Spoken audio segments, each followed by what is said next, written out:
everyone, this is the SLTD Roundtable podcast. I am Callum and today I will be hosting the Ultimate Wrestlemania quiz. Today our contestants are Adam. Hello. We're all back again. Something different this time. I'm looking forward to being on the other side. But yeah, Callum, I'm really looking forward to it. Brilliant. And our other contestant is Ty. Hey guys, I'm here again as always. I'm looking forward to this one. I feel like you sound more like a game show host than any of us have ever sounded like a game show host. I'll be honest.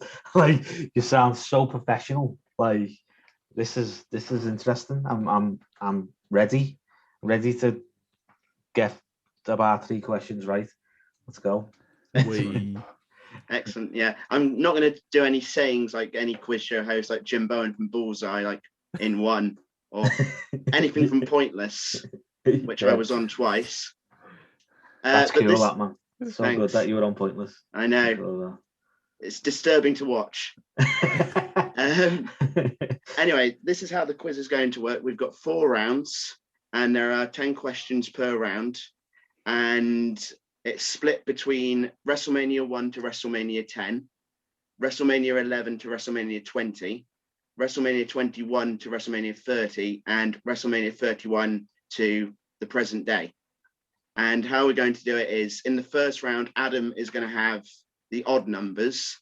Second round, Ty will have the odd numbers. And then the same again for round 3 and 4. That's clever. If that's okay with both of you? Yeah. Okay, that's been thought of in about 2 minutes. So good. I'm interested to see Adam on the other side of like answering a question. No, yeah. Like I can't think for too long. I've got to quick. If you take 2 minutes to answer a question, I might dock you a point. It's not happening. It's not happening. As my nan would always say, go with your gut. And then my gut's usually wrong. But yeah. I'm slightly nervous that I think I know a lot about WrestleMania, and this is going to prove that I don't know anything about WrestleMania. Yeah. Like this is what's going to happen. Not to brag, I went to 3 of them. I can't get questions wrong on the 3 that I went to. That'd be bad. Happen. That won't be bad. Yeah, that's worse than Tom's Mustache Mountain. So, are the questions like progressively harder, or I'm not really sure. I mean, the questions are all in chronological order, so they start from WrestleMania 1, and the last question will be about WrestleMania 36. Okay. Right. Okay. That makes sense. Obviously, there's going to be some questions that are going to be more difficult than the last. Is this one of them where if you know, you know? Like, I would say so. Yeah. If you know, you know. Do you know what I mean? I mean, you know. As a 23-year-old, I had to go back a little bit to get some trivia. Don't shame us, Carol. But 31 on Tuesday. Come on. I don't know.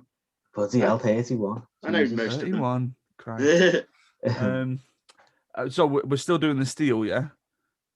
So if you get the first question wrong, let's say, then pass over to Ty. Right. Yeah. I'm gonna swoop in. All right. I wonder how many. Do you know what I might do? I'll keep, if we keep a tally of the points or whatever, or one of us you should keep a tally of like the steals separate to see how many any steals you get. So if we do it in a way where Adam's questions, Adam or Ty's questions are worth 2 points, and then if either of you get a steal, that's an added 1 point. Oh, that's clever. Yeah, like that is clever. Let's do that. Is that okay? Yeah. Yeah.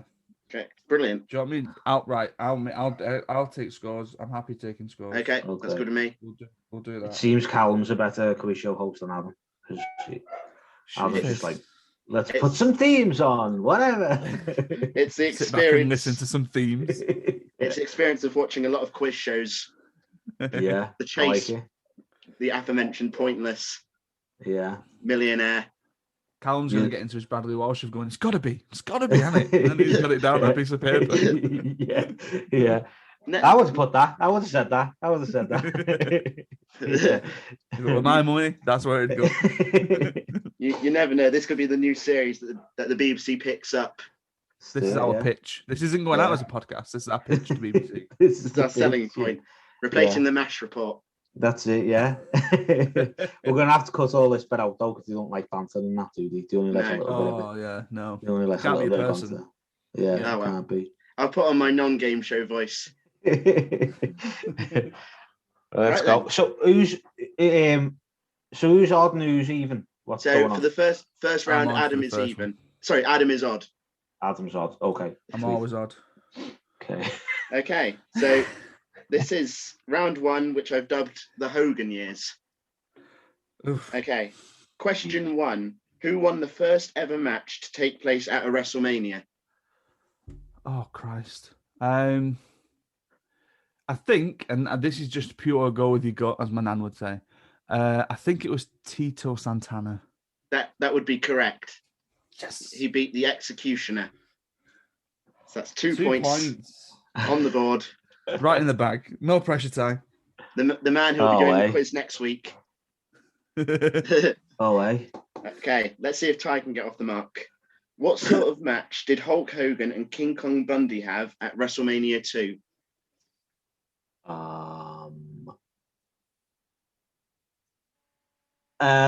Cage match. Yeah, correct.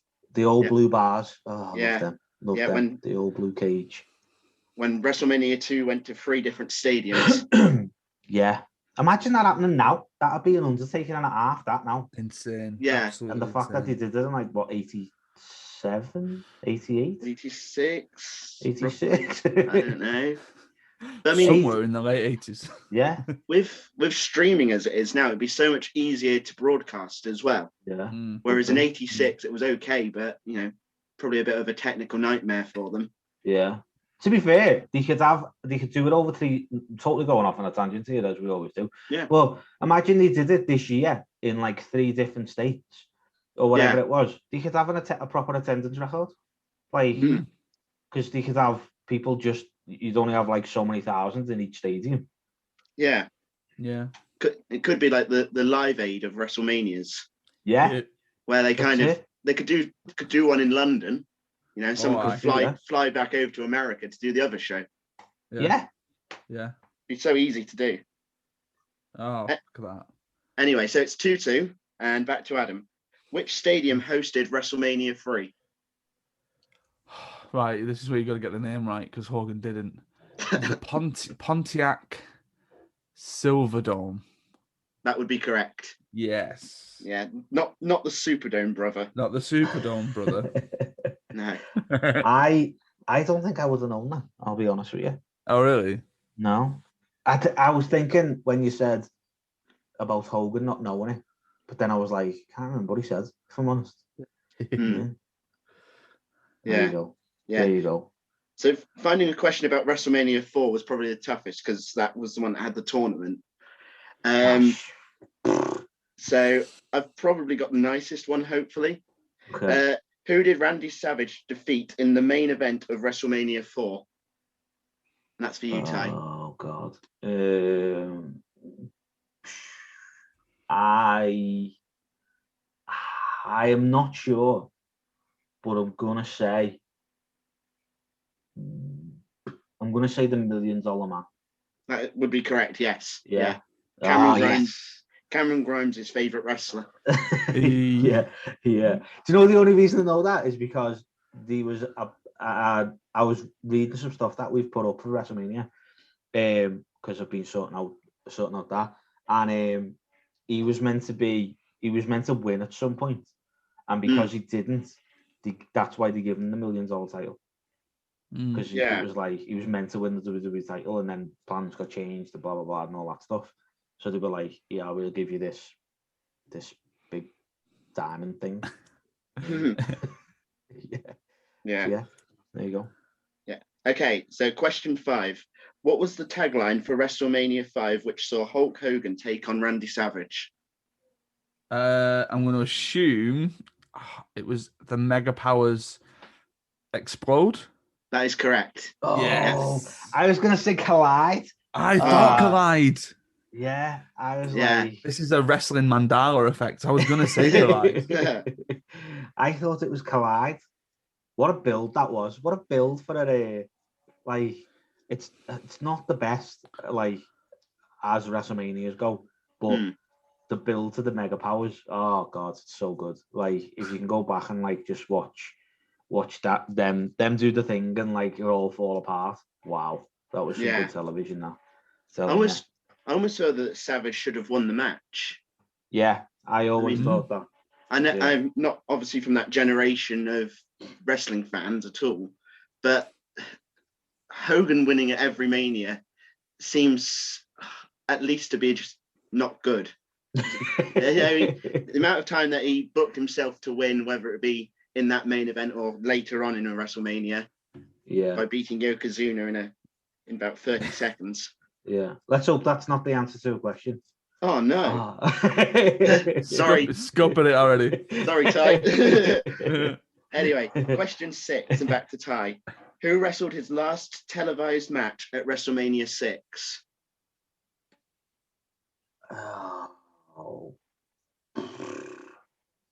Oh, we were doing so well. His last televised match.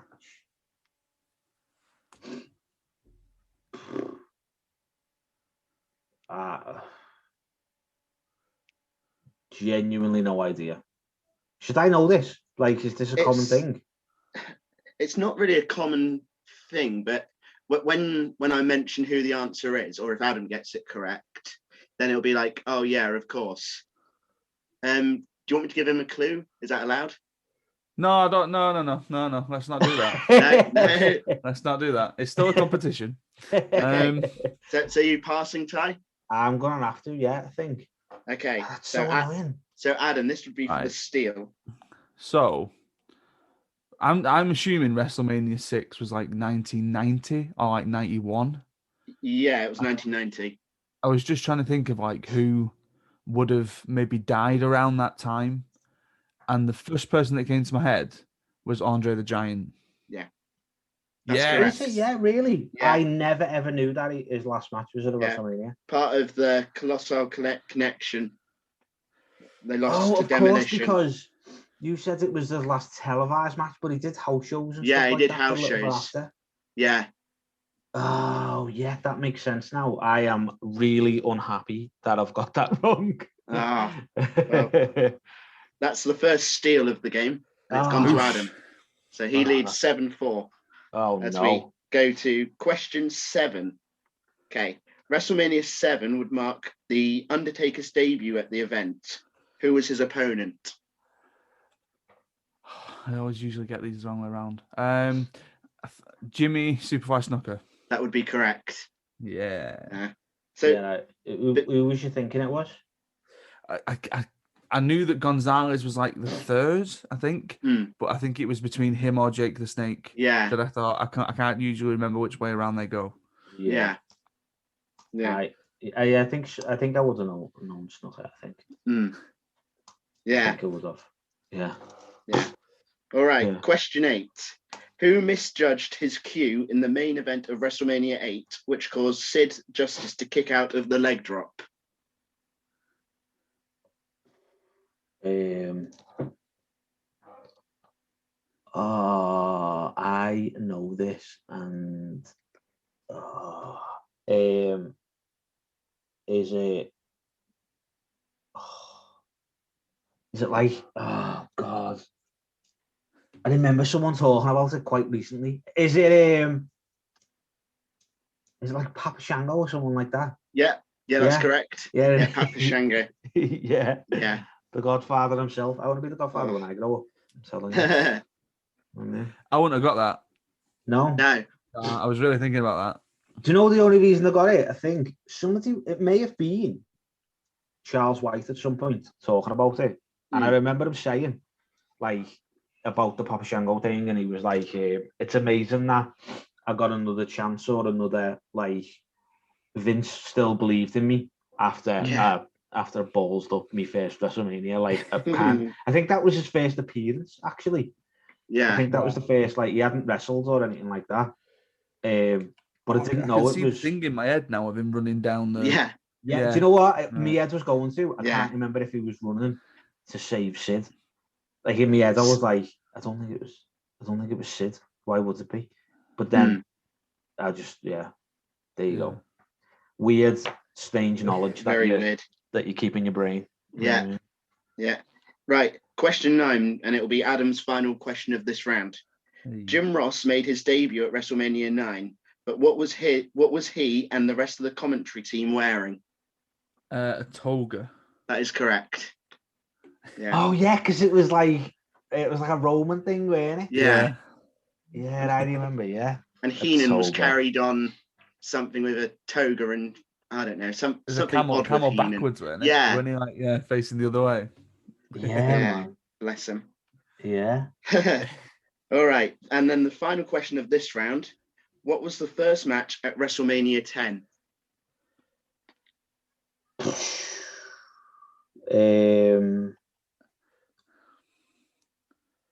It's got to be a big one for you to ask the question. Yeah, it's not going to be like a random one, don't worry. Oh, I know this. Is it Bret Hart versus Owen Hart? Yeah, that's correct. Yes. Yeah, nice. Yes. So I think the score of the first round is 11 to Adam and 8 to Ty. I Yes, am indeed. raging. You got that? Absolutely raging. Raging about that. I'm not happy. Still plenty of time. Yeah, just to let you know, Adam is keeping the score, but so am I. So any extra point adding will be caught. Yeah. Oh, don't do that. Don't do that kind of stuff. Anyway, so are we ready to move on to round 2? Indeed. Okay, so Yes. this time it will be Ty answering the odd questions and Adam answering the even questions. Okay. And I've dubbed this round the New Generation and Attitude Era. Nice. I like that. Fun. Question 1. Which NFL player main evented WrestleMania 11 against Bam Bam Bigelow? That would be Lawrence LT Taylor. That's correct. Yes. Yeah. If anybody wants to go back and go on the SLTD.com and read my full in-depth review of that main event and the rest of the pay-per-view, by all means, go do that. Tybo Talks 1995. There you go. Cheap plug. Shameless plug. No one can see me, but I've got a thumb up and a smile. Yeah, that was an interesting main event, we'll say. Yeah, it feels a very odd match to main event at WrestleMania when you think about it. Yes. And they could have gone for Diesel versus Michaels. Yeah, why Diesel Michaels win the main event, I've no idea. I know. But there you go. Absolutely mental. Yeah. I mean, it wasn't, to be honest, it wasn't a bad match, really, No. considering who he was and what he was doing and that. But yeah, it wasn't. You can't really picture it in the modern day era of just a celebrity coming in for one match. You could picture it with Rousey main eventing a WrestleMania. But if Mayweather main evented WrestleMania 24, that would have been quite weird as well. Yeah. Really. Well, it's like Bad Bunny main eventing. Yes. Yeah. Wouldn't happen, would it? That's a good Don't comparison. give him an idea. Do you know? Oh, Christ. At one point, I honestly thought it was going to be The Miz versus Bad Bunny in the main event of WrestleMania. Apparently, he's been in the Performance Center and he's like all over it. Like, I tell you what, right? To be fair to him, you can't like complain about him with how much he's giving it. Yeah. Because there's some that go in and don't really care, and they're there to pick up a paycheck.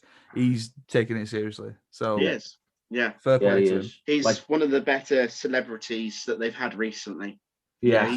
He's appeared more on Raw in the last 4 weeks than Lesnar has in the last year. Do you know what though? I found out that, obviously, again, a little bit of a tangent, but I found out that, didn't ever know, that Bad Bunny is like literally like a wrestling super fan, or like a WWE super fan. Like these videos of him from like a few years ago at an NBA game, and he does like a Triple H entrance where he like spits the water. Like he's got a music video with Drake where he wears an Eddie Guerrero Latino Heat t-shirt.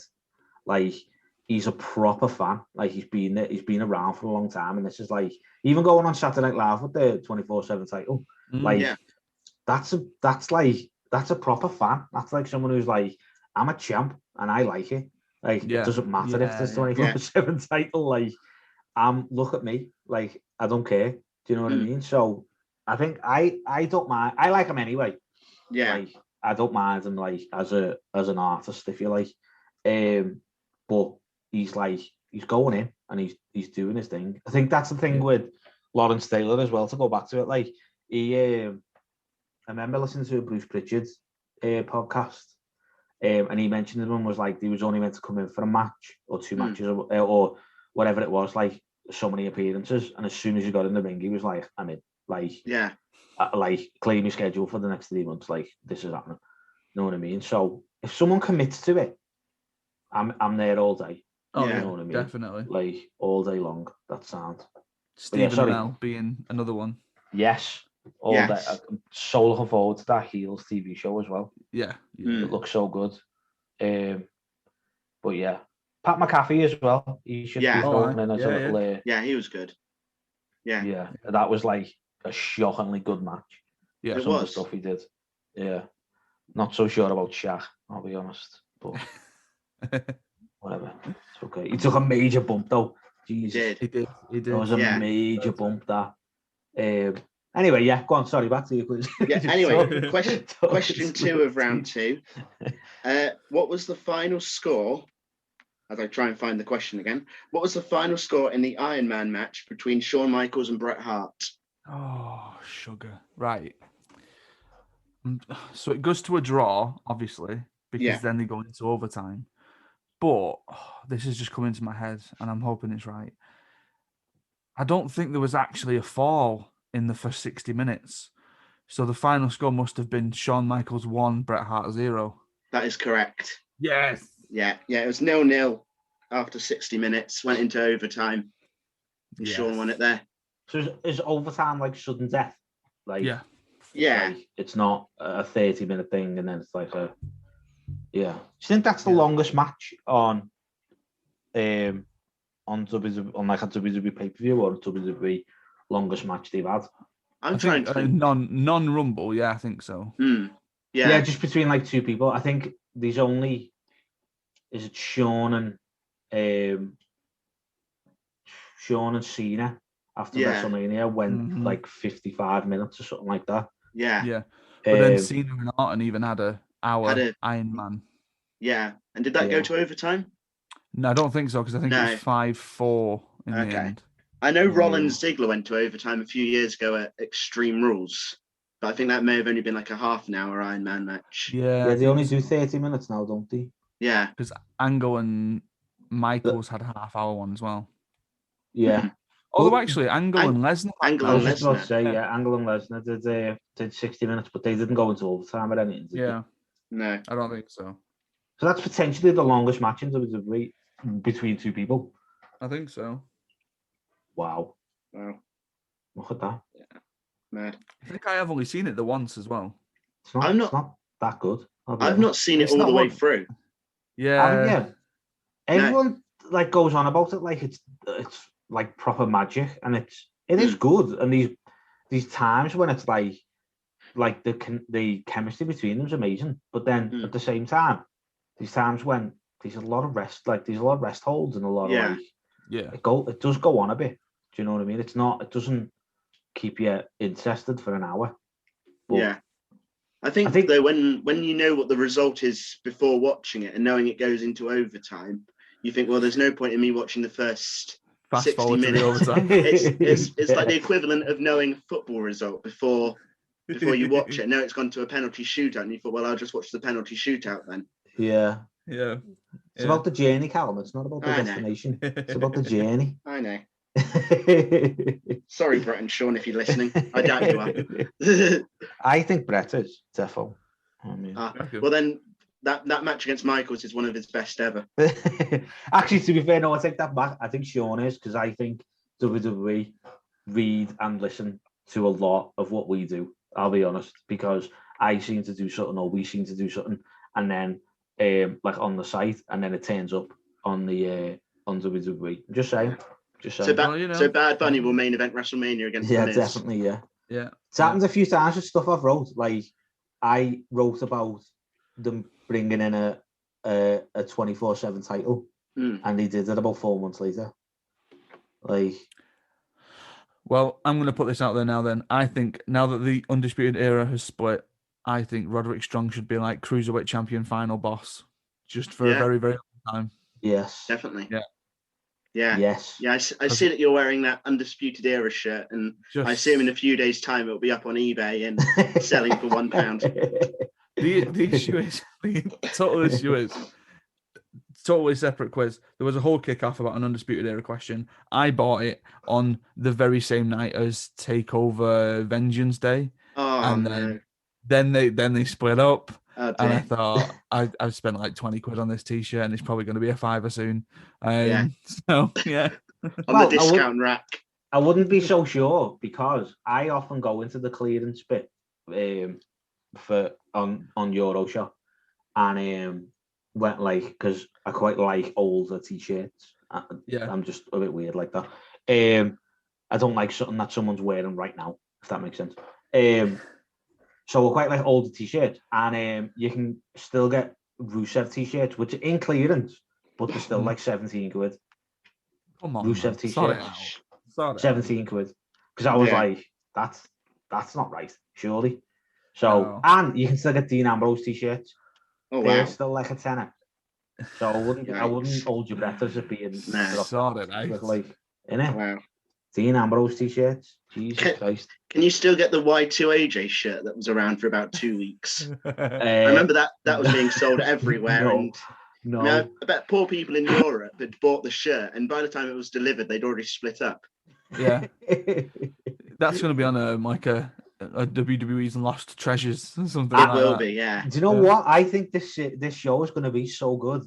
Like, oh yeah. Like, with them going round and Conrad Thompson's got to lock his doors, because he owns and has got everything. He's like, seriously, he's got a collection of in-ring belts, belts that were used on TV.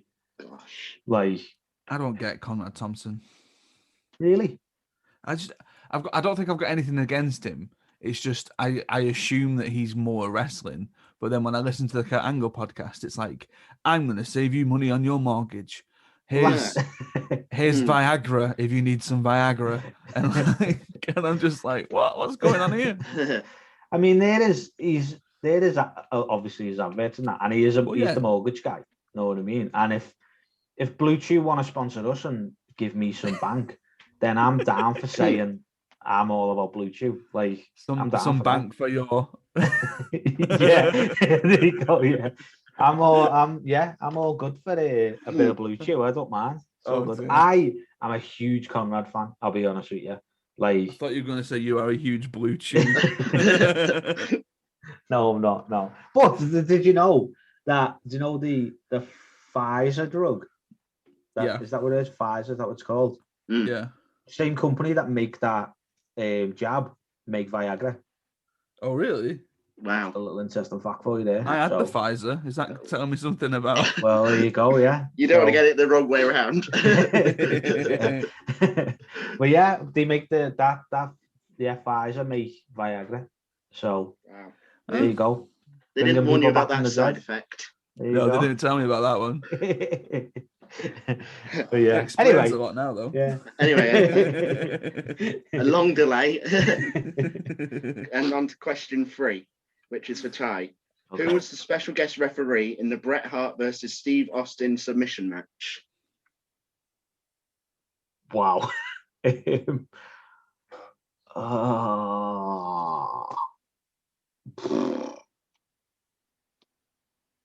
Sorry if you're listening, I've just made that weird noise. I apologize for that. Just sitting on a bus somewhere and you're like, what's he doing? I don't know. Genuinely don't know. Roddy Piper. Okay, we'll go on to Adam. Put it bluntly, it's wrong. I do think you forget that there is a ref because they're never in the packages and all that kind of stuff. Is he announced as a special guest referee? Yes. Wow. Yeah. I think it's Ken Shamrock. Yeah, Adam has got it right. Is he? Yeah. Why? Why Shamrock? I don't know. Submission, I don't know. Yeah, I suppose. He didn't have anything else to do. Jesus. Probably the reason. Stuck in catering and the usual referee went downhill. Yeah. Have you seen him now? He's about 60 and he's like shredded to death. Jacked. Like he is ripped to the tits, as a friend of mine would say. He's ripped to the tits. Yeah, man, like it's insane. I don't know what he's doing. Like he was coming back for one match for Impact and ended up staying there for like a year or something. Yeah. Like madness. But he seems in better shape now than he ever has. Like, not that he was ever in bad shape, but bloody hell. I'm not happy that I'm losing this. Right. Yeah, but before we started recording, Adam said that he thinks that Ty would be better from WrestleMania 1 to WrestleMania 15. I know. And currently, Adam is in the lead. This is what I'm worried about because you're clearly going to be better in like the 30s. And I'm very surprised at how much I know because I thought I was convinced that I didn't know any of this stuff. Oh, no. Anyway, question 4. What sort of match did Mick Foley and Chainsaw Charlie have against the New Age Outlaws at WrestleMania 14? A dumpster match, I believe. Yeah, that's correct. Jesus Christ. Flying away. I don't know if I'm just having luck of the draw of the questions or if... Yeah, that's what it is, yeah. Yeah, that's what it is. Because I know all the answers to yours. Obviously. Yeah, I thought you did. Yeah. I'm really struggling with yours. All right. Question 5. Who would Bart Gunn face in the Brawl for All match at WrestleMania 15? Brawl for All match? Oh, God. Butterbean. Yeah, that's correct. Yeah. I was thinking Black Bean. Oh, that's not it. Yeah. Black Bean? The hell, man? Big Bean? No, wait. No, that's not it. I remember watching that and then watching Jackass the movie and being like, oh, this Butterbean guy's back. Oh, thank God. Thank God that's not the shortest match in WrestleMania history. I've got a question on that later. Time. There you go. Yeah, I just had to double check then. Anyway, back to Adam for question 6. What was the tagline for WrestleMania 2000? Oh.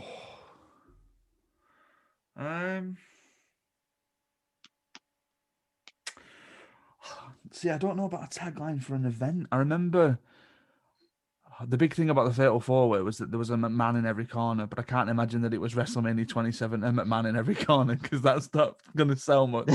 Tagline for WrestleMania 2. I'm just going to say something like WrestleMania for the new millennium or something shit like that. Okay. Over to you, Ty. I think it is actually a McMahon in every corner. That's Ty's first steal. Oh my God! Do you know why?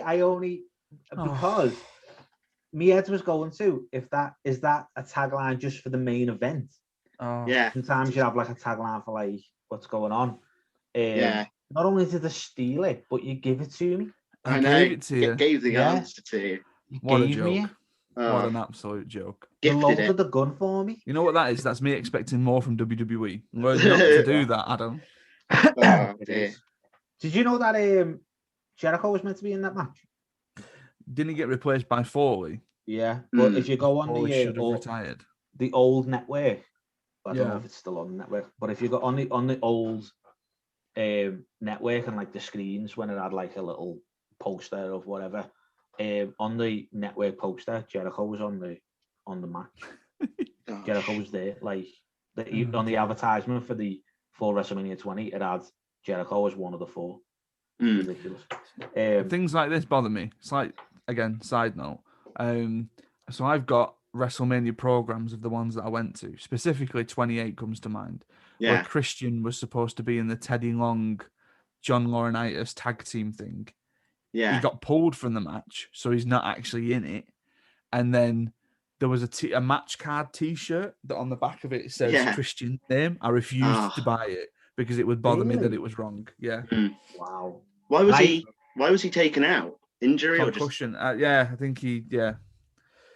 He was still there over the weekend because I met him over the weekend and he was there to induct Edge, but he just wasn't in the match. Oh dear. Is that when he got concussed and he was like he's been gone since? No, he got concussed around WrestleMania 30 time, I think, because he was like in like a chamber of course, match. Yeah, he was. I was going to say, I thought that sounded really early. Yeah. Because it was like, I'm sure he's done stuff after that. Mm. Yeah, I always found it annoying when WWE like do stupid things, like they have an Undertaker picture from 15 years ago. Ric Flair when he was 40. Yeah, like stuff like that. Or if they have, I think, what did they do with like one with like Trish Stratus, and because her hair was brown, just made her hair brown. And it's like, just take another picture. She's around. Like, don't use a picture from 1999 and doesn't take long. Yeah, and awkwardly Photoshop her hair brown when it was blonde. Like stuff like that just annoys the life out of me. Yeah. Yeah. So it should. Anyway, question 7, which is for Ty. By the time blank gets to the ring, it will be WrestleMania 38. Was a quote from Bobby Heenan, but who was he referring to? Jesus Christ. That's not my answer, by the way.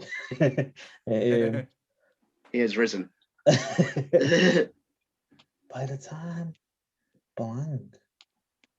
What WrestleMania is this? WrestleMania 17. Undertaker? I'll pass over to Adam. Oh, God, no. So I'm thinking it's the gimmick battle royal. It is, yeah. And I think it was Iron Sheik. That is correct, yeah. Oh, I am not happy about it. It took him so long to the ring that he entered when the last entrant was eliminated and he won the match. I mean, that actually didn't happen, but it should have done. Cheeky baby. Yeah. I was just thinking that the Undertaker milks the life out of an entrant sometimes. Yeah. He would have been badass then, so he would have zoomed down on his bike. Yeah. Oh, yeah, 17 he would have, wouldn't he? Yeah. He can do that in 20 years on an electric wheelchair. Yeah, on a Zimmer. When he gets out to wrestle at 77 years old. Yeah. Comes out to Metallica. Yeah. Yeah. Okay. Question 8, which is for Adam. Which former winner of Tough Enough left WrestleMania 18 as the hardcore champion? Maven. Yeah, that's correct. We have a Maven mega fan in our We do indeed. On our team. Well, I mean, I assume he's on our team. I haven't heard from him for a while. But still about. You know what I mean? Yeah. Yeah, that question is dedicated to him. Yeah. Yeah. Maven, man. What the hell? I know. Eliminated there was a lot the of Undertaker. movement. There was a lot of movement on the hardcore title that day, I think. There was, yeah. Yeah, that night. There was, I think like Christian and Molly Holly both won it. Yeah. Around that time, and who went in as the champ? Didn't he? I think Maven went in as the champ and left as the champ. Yeah, I know there was a lot of like segments in the backstage. Yeah. I remember a half door for some reason. Yes. Someone like a half a door. Yeah, I think maybe Molly Holly ran into the door or something. Yeah, it was like the door. It was like a saloon, not a saloon style, like a barn door. Yeah, but like two things, and the top hitter or it's whoever, and knocked it out, and that's how someone won. That's the only thing I remember. I'll be honest. Yeah, they should do that now though with the 24/7. Yeah, really, I mean, they tried to do it with all the jobber style characters. Yeah, but it's not as good as it was with the hardcore title, I would say. No. Really? Was that 2002 or 2003? 02. 02, right, okay. So, also, if anybody wants to go on SLTDWrestling.com and read Tybo Talks 2002, a decent in-depth review of WrestleMania 17 there. Nice. That I wrote a while ago, just so you know. Me and Adam are going to have to try and think of a few articles that we've written that we can... Yeah, that would I can only do with these ones because it takes me forever, because I watch the whole year. I watch like Raw and SmackDown, or like at the minute with 2005, I'm watching Raw, Nitro and ECW Hardcore TV. And then I'm watching all 3 of them. And then when I get to a main event, I'm reviewing it to see who's popping up where. It's a massive undertaking. I'll be honest. It's not something I should have done. But here they are. No, man. Yeah. Question 9, which is for Ty. Who was supposed to be the Undertaker's tag partner at WrestleMania 19 as he took on A-Train and Big Show? Oh, I can see his face. Oh, the Australian guy who was in prison, and he was like he had like a weird, terrible. Oh God, Nathan Jones. Correct. Yes. Yeah. Yes. Generic name number 1. The Colossal That's Boggle. it, yeah. Is He that was what it so- was? Yeah. Yeah. Oh, His theme is definitely on the spreadsheet. So excellent. beware. oh no. Did he play that often? It's No, some I kind of don't- yeah. didgeridoo stuff. Like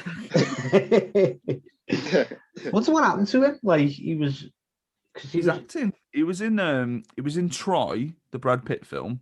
Was He's like he? the Yeah. first guy that Brad Pitt kills in Troy, and then he pops up in Mad Max Fury Road. Oh. Wow. Yeah. Who So knew? there you go. That usually tells you a lot about acting abilities when you get killed off first. Yeah. Big guy, Gil. Yeah. Yeah. Oh, That's it. no. And the final question of this round goes to Adam. Yep. Who would leave WrestleMania 20 as the Cruiserweight champion following the Cruiserweight Open match? The person who walked in as Cruiserweight champion, Chavo Guerrero. Correct. Yeah. This match would mark Ultimo Dragon's short-lived WrestleMania debut. Slip. It's so sad. Oh, Wasn't he like proper high on Ultimo Dragon, and then he was just yeah. from the ring, and they were like, "Oh, this is nothing." I mean, to be fair, he was good, and they probably gave him a big entrance, and like similar to what they did with Ray.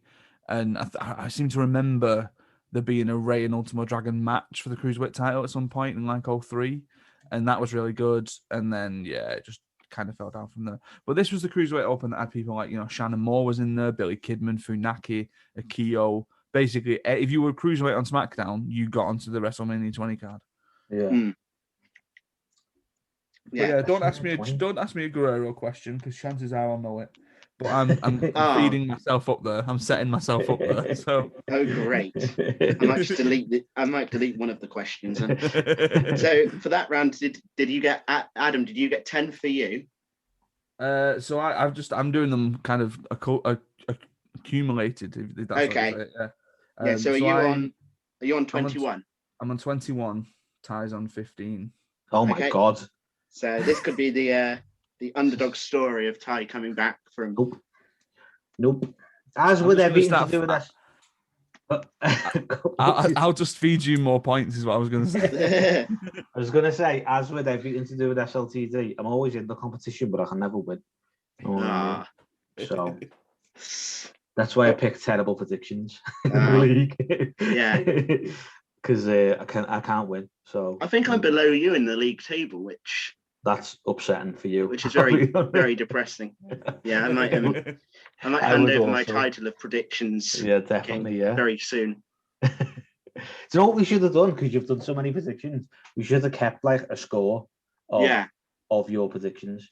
We should go back to like, well, not go back because you've been doing it for years, but say we go back to like the beginning of the year, and then we'll see how many predictions you actually get right in 2021. That'll be good. Because let's just say as well, because we've not actually said this on a podcast yet, I was 100% in my Vengeance Day predictions. So nice. Was she? Yeah. I was close, I think. Wow. I think you said Kushida. That was the only one that you got wrong. Yeah, I definitely said Kushida. I never do. 100%. When we get to Takeover Stand and Deliver, all bets are off. Oh, 2 nights. 2 nights. 2 nights. That's going to be a really tiring few days. Yes, 100%. I don't know two classes going into the Hall of Fame on the Friday as well. Ridiculous. Tuesday. It's a Tuesday, the Hall of Fame. Yeah. So you got Raw on the Monday, Hall of Fame on the Tuesday, Takeover Night 1 and 2 Wednesday and Thursday, Friday SmackDown, and Saturday, Oh, Sunday course. Mania. Oh my god! And then I think you're going to have obviously Raw on the following Monday, and then NXT might be moving to the Tuesdays. Yeah. So you've got like 9 days or something? Yeah, 8 days? and 9 days. don't count any other wrestling shows that are taking place over those few days, please. That's essentially the entire time that I'm off work for Easter, just all that week. So yeah, that tells me what I'm doing. Yeah. Not watching wrestling.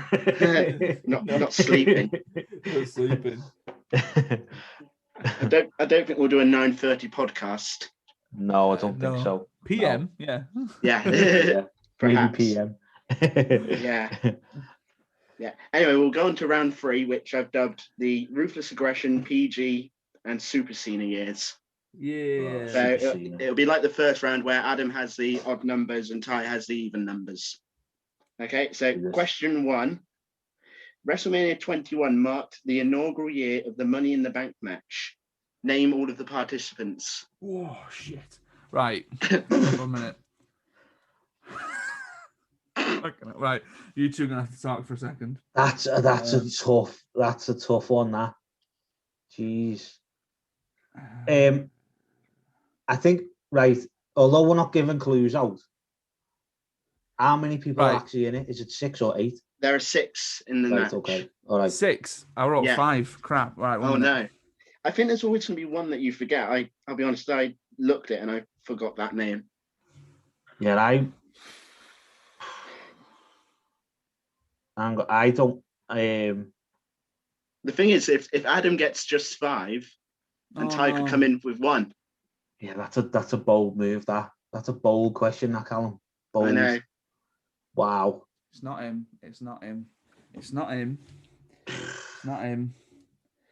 Oh. I've only got 3, and I don't even know if 2 of them are right. I'll be honest. Kind of light. 1 has to be a definite.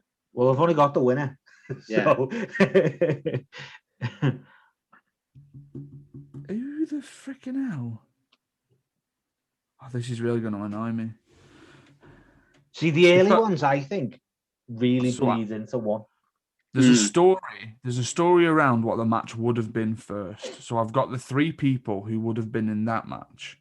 I've got the guy who I believe was the MVP of it. I've got the guy who I remember his entrance for it. And then I'm assuming the person who everyone just keeps forgetting is in it. Or has crap. 2005 Raw. So you're looking at like Michaels was facing Angle. World champion was Triple H Batista. Orton was facing Undertaker. Flair wasn't in that one because he was in his first one at 22. I've got the other guys. He was Intercontinental Champion. Maven wouldn't have been in it. Shite. Muhammad Hassan was around then, but he was doing something with Hogan, so he wasn't there. You can tell we're talking to a teacher because he's showing us working. Yeah, this is it. I'd get points for this. Who would have been tag team champions around that time? Oh, no, wait. Wasn't he 2 at that time?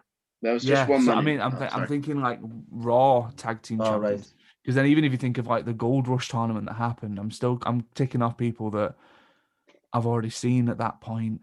Oh no, this is annoying. Right, I'm just going to have to call it because I'm never going to get this other person and it's really going to do my head in. So, basically, I think the MVP of the match is Shelton Benjamin. So there's my first one. Yeah. The person whose entrance I remember is Kane because all the ladders sat on fire. Yeah. And then the match that it should have been, it was pitched as a triple threat match, submission match between Edge, Chris Jericho, and Chris Benoit. And then it got changed to Money in the Bank. I can't think of the 6th person. Okay, so you got 5 of the 6. So just to remind everyone, you've got Edge. Yeah. Jericho. Mm-hmm. Kane. Yeah. Benoit. Yeah. And Shelton. So Ty, we're looking for that 6th man. And if you know who the 6th man is, then you steal. And Adam is crushed. There is it's a toss-up between 2. And I don't think one of them's in it. don't think. Actually, it's a toss-up between 3 that I've wrote down because I know all 3 of them have been in it. I am going to say Finley. Oh, No. neither of you will get any points. The other name that I wrote down was RVD, but he was injured at the time. I and he wrote won down the one the year RVD, after. and then yeah. I put in. I said Punk, but I kind of knew Punk was wrong because he was too early. So that's I'm racking my brain. That's the first question both of you have got wrong. I am racking my brain for this 05 Raw roster of like who was is he on missing. Raw or SmackDown? Because it would have been Raw. Because back then was it 3 and 3? Only 22. All right.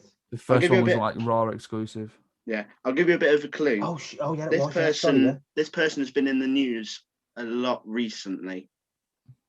What? This person has been a lot in the wrestling news recently. Oh, it was Christian, weren't it? Yeah. No. Oh my God, I wrote Christian at the top. That was the first name I wrote down. And then I was like, nah, it won't be Christian because Edge was in it. Son of a bitch. I could have stole that. That was a tough question.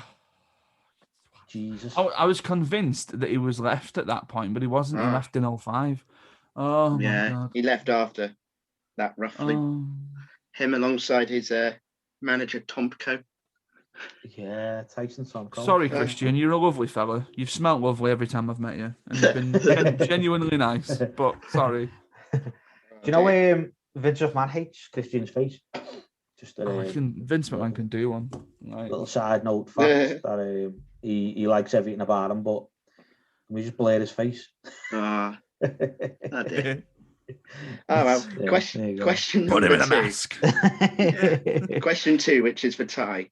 Which future WWE champion was part of John Cena's entrance at WrestleMania 22?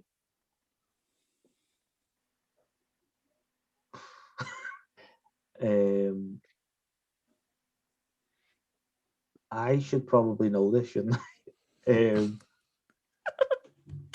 This is not a hard question. CM Punk. Correct. Yeah. Can you not ask him to name everyone that was in Money in the Bank in Mania 22? I've just looked at some of the next set of questions and I apologise in advance, Adam. Oh, no. I might get this back. No, who knows? Oh, God. Good to. Okay, question number 3. And this is my cheap plug. This WrestleMania was the first Mania that I watched. And I believe I wrote an article about it last year. You did, yeah. So, yeah. Okay, who represented Vince McMahon in the Battle of the Billionaires match?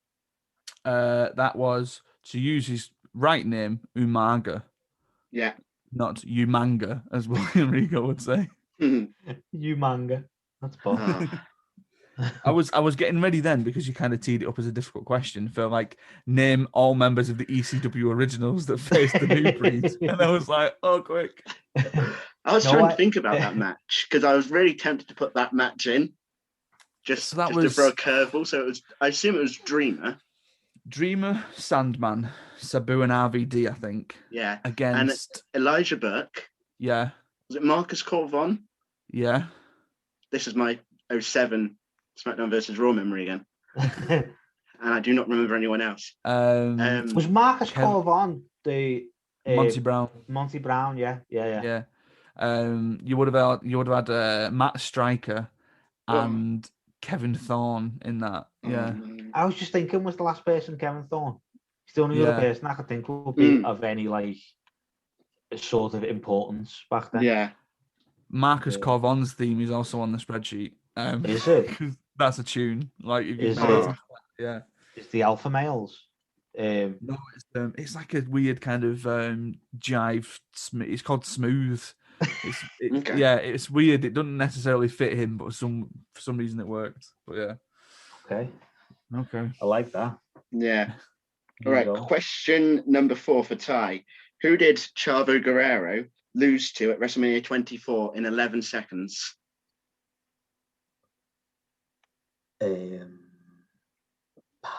Kane. Yeah, correct. Yes. Yeah, Kane won like the Battle Royal Yeah. on the pre-show dark match. I was thinking, all I could remember was a chokeslam. I just couldn't remember who did it. Yeah.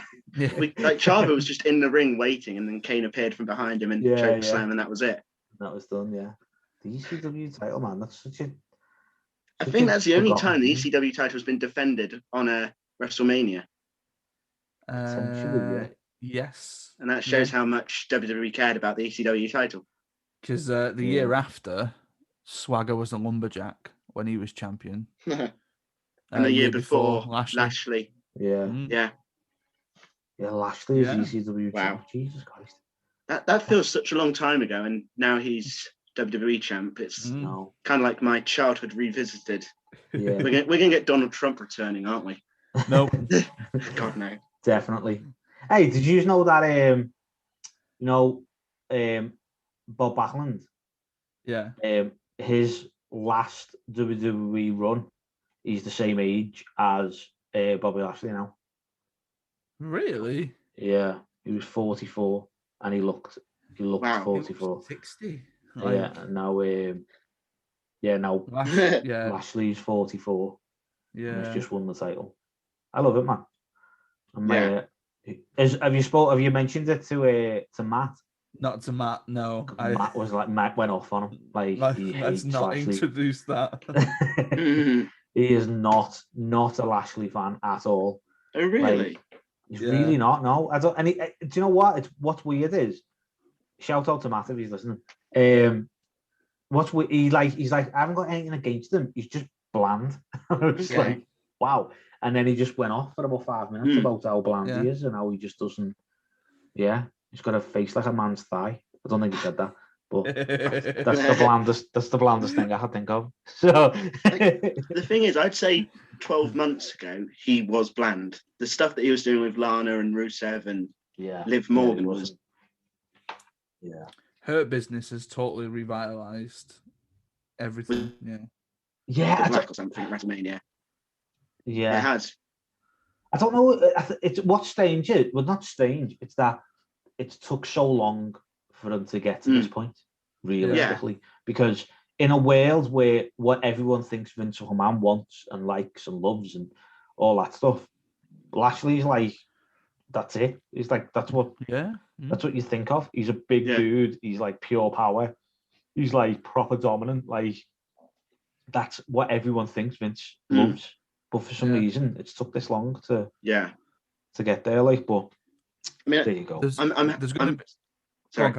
Okay, I'm happy it's happened now in 2021 rather than 2007. Yeah, when he was in that program with Cena towards the end of that year, because he wasn't ready all the way as a character. Mm-hmm. Yeah. Whereas now you feel with MVP, but also his in-ring style has improved. Yeah, definitely. Yeah, it's the right time for him to be champion, but I feel he's probably going to be dropping it in a month's time. Yeah. Do you think that WrestleMania is going to be a triple threat, or it's just going to be? I think they're going. Yeah, because I think it's going to be. Is the possible plans for a #1 contenders match? Yeah, I think so. But I think that's going to end. Yeah, I think it's meant to be a last man standing. This is what I've read anyway. This is all like with a pinch of salt and that.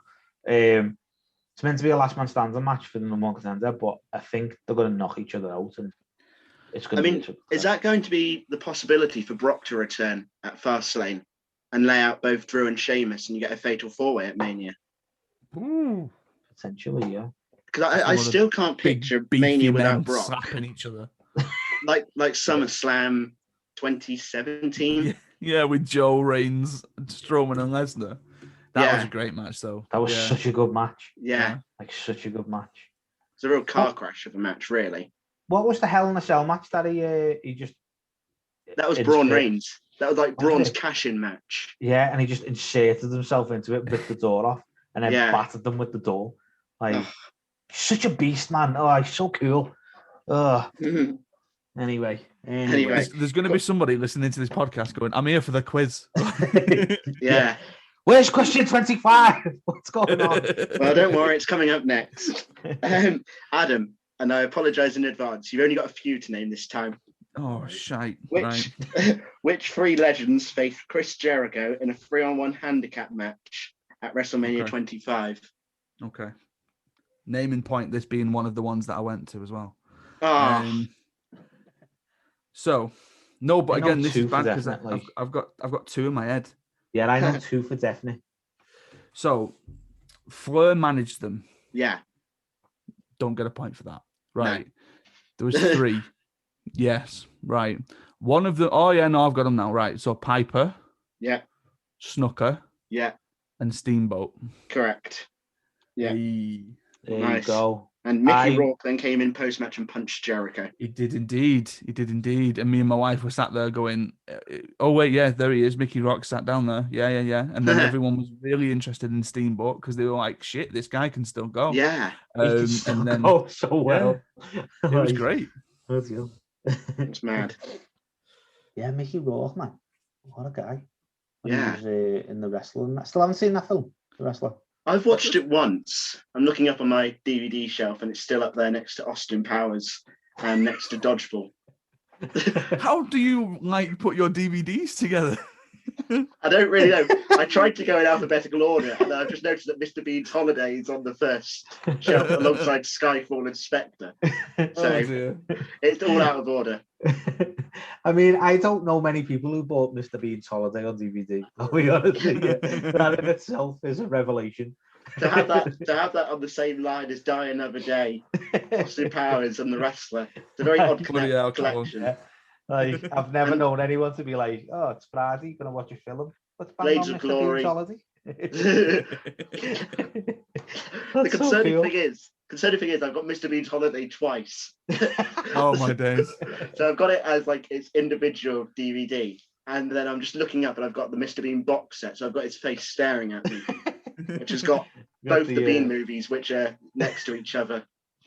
The Mr. Bean anniversary collection. It's definitely a generational thing because I work with someone who was born in 96 and we mentioned Mr. Bean, I think, on the film podcast. And she went, is that the one where he goes on holiday? And I'm like, no, the one where he steals the painting in a whistler's mother. Yeah. What are you on about? That's such a great movie, the first one. Yeah. I have never ever seen a Mr. Bean film in my life. Wow. I don't think I've ever seen Mr. Bean. Film's so good. Honest. Yeah. Oh my days.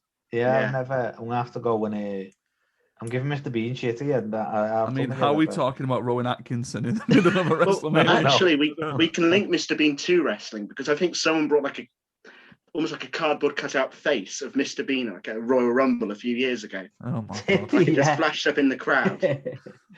Bloody hell! Wow. He wasn't the surprise 30th entrant, sadly. I thought you were going to do an amazing segue then to say we can link Mr. Bean to wrestling because question 26. What happened when? Okay. You should have mentioned Mr. Bean right before the WrestleMania 15 question about Bart Gunn. So talking of beans. I sincerely hope now, Callum. So we're on question 26 on Mania 26. There were 10 people in that Money in the Bank ladder match. Is Ty naming all those people? No, he's not. But he is going to answer this. True or false? WrestleMania 26 featured the last Money in the Bank match to take place at a WrestleMania. 26. Was that 10 years ago? You're looking at 11, I suppose.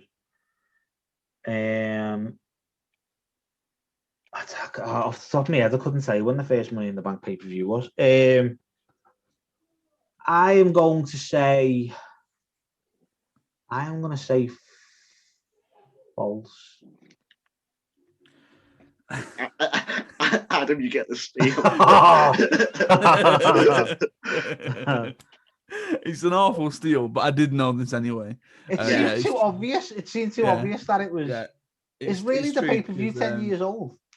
Yeah, so Swagger won it at Mania, cashed in at the SmackDown after Mania, and then that following June, when they did the two pay-per-views, was when you got... God, I can't even remember who won it then, but yeah. Was it Brian? Was it 2011 or 2010? 2010 was when they first did the Money in the Bank. So was it Del Rio? I don't think it was down. I think Miz was Raw. Who would have? Excuse me. Who would have been SmackDown? Did they do the money? I didn't see. This is where I didn't think they did two of them on the first one. I'm sure they did. Did they? This is Kane. where I was. That's why I was thinking. It was Kane. Kane, and he cashed in the same night on Ray. There you go. Yeah. Right. I did not know that was the first No. one. That doesn't seem like the first. But then I suppose it makes sense because if you're doing two, to get rid of one straight away, so two people aren't running around with briefcases, makes sense. Yeah. See, I think that's still worth an episode. Obviously, we're going to do one of like a Money in the Bank match during the Attitude Era. But also, I mean, I think it's worth discussing whether Money in the Bank should have remained a feature on a WrestleMania card rather than being its own pay-per-view. It 100% should have. Yeah, and I think you should do a similar quiz to this for Money in the Bank, Callum. Oh, not for every pay-per-view. I don't think I can find 40 questions about Fastlane. No, yeah. You can do the big four. Okay. You can do the big four, and then anyone's you want to jump in with. Oh, crap. Yeah, because Money in the Bank. When you struggle for a question for Survivor Series, it's name Triple H's team. Yeah. Well, you could do it because even you could do it for Elimination Chamber because that's been going long enough. Anything that's been going for a while, you could do it. It wouldn't have to be 40 questions. No. No. No, I don't think anything's been going that long, but you know what I mean? So, yeah. We've not been going for that long. No. We could do a Royal Rumble quiz where we name every entrant in every Royal Rumble. Start from now. Wow. We just go, who's the next person? Okay, they won. Yeah. Okay, who's the first person in the next Royal Rumble? Okay, who's the next person? See how many we get. Wow, that would take forever. Jesus. Okay. So that was an Adam steal. So we move on to his question number 7. Have I just lost 2 questions, by the way? Sorry? Have I just got 2 questions wrong on the bones? No, you got 24, right? Because that was Kane. Yeah. Oh, right. Okay. Yeah. Sorry. Yeah. Sorry. Don't worry. Okay. So question number 7. Who managed Michael Cole in his match against Jerry Lawler at WrestleMania 27? The All-American Jack Swagger. Yeah. In 1 year, he went from winning the Money in the Bank to managing Michael Cole. So wafting Michael Cole with a towel in the middle of the ring. Like, come on. Oh, dear. Poor man. All right, so that was a nice, easy question for Adam, mainly because Jack Swagger had already been mentioned in the question before. Question number 8. What was the tagline for WrestleMania 28?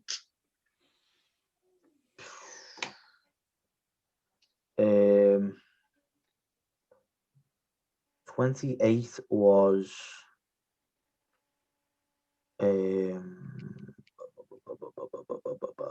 where was 28?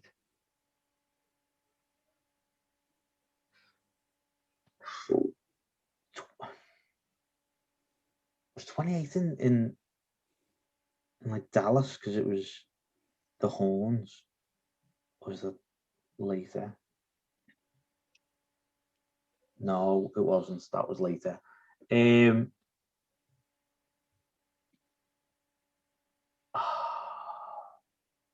I have not got a clue, but I think 28 is my favorite WrestleMania match, which is Triple H and Undertaker in Hell in a Cell. Yeah.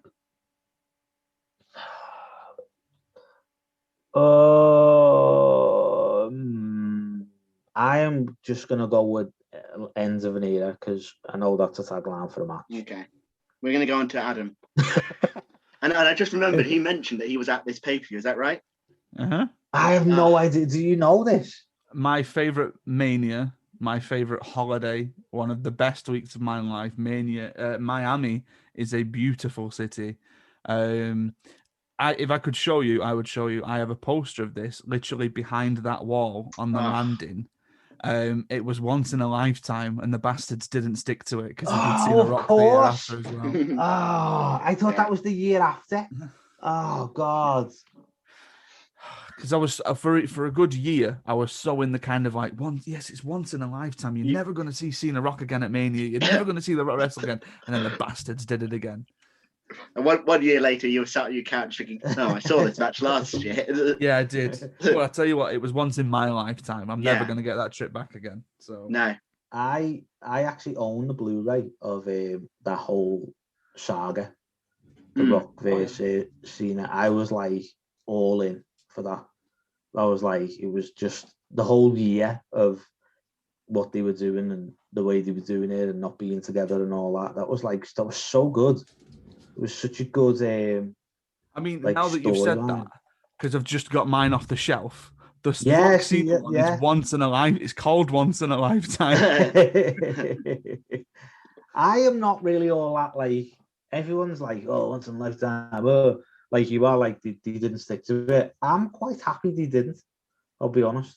Like, I think it's just because I went and I was like, oh yeah, totally. I wanted something special for me. Yeah, that makes sense. Yeah, but yeah, I don't know. I think the second match was better than the first. If I'm honest with you, I think the first was better. I mean, agree with that. Really, Rock didn't get injured in the first This is true. Oh, he got injured in the set, didn't he? Get again, I got caught. The fans that night were just like, yeah.